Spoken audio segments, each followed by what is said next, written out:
nakikinabang dito. Marami din sa inyo, mga politiko, ang nagpapataba ng bulsa sa pangungurakot.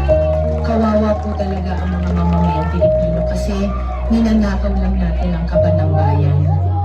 Sinong umaahon, tayo ba? O sila? Mga ngiti nila habang nakalubog ka pa sa natin sa pinaghirapan ko. Kaya minumundo na nakikita na kuyo.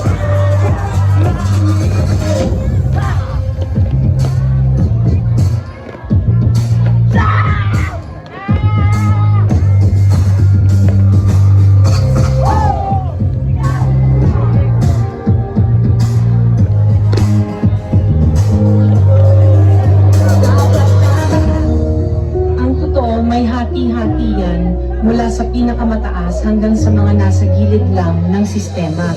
Sa patuloy na pagdinig sa Senado sa mga di umano kinurapat na proyekto ng gobyerno, 491 projects. Dapat tama ba din natin ginagawa paulit-ulit na lang na ito ang bagong simula. Simula, bakit wala natatapos ang kasama nila? Ikot ng sweldas ng sapatos. Ilang beses na nga ako, ilang beses na ako. Pati natin subukan at tulungan at bumahagi sa bigat na matagal na natin pasapat tayo yung isa-isa.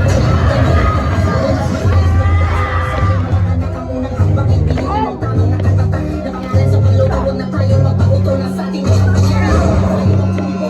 Itigil ang pagsisi sa siting na sa kwestong di ka nakilala ang magsinili sa lahat ng kanyang pangakong matagalan. Hindi tayo kumbinsido wag na natin dapat tayo. Huwag ninyong ipakita sa publiko na malinis kayo dahil sa bawat proyekto may kapalit na porsyento para sa inyong mga opisina. Tingnan ninyo rin ang mga pangalan na nakaupo ngayon at lalo na sa mismong mga nagpapalakad ng gobyerno.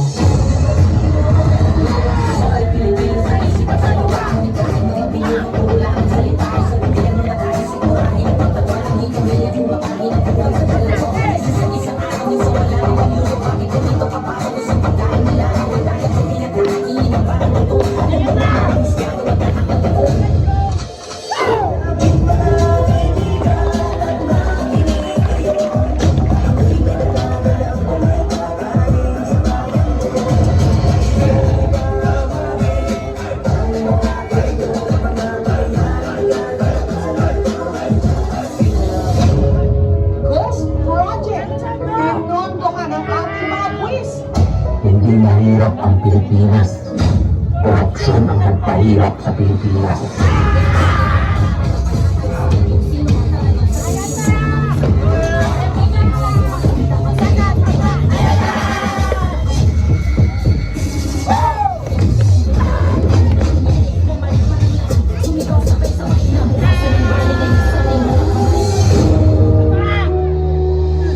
Pera ng taong bayan pero tayo ang nakikinabang.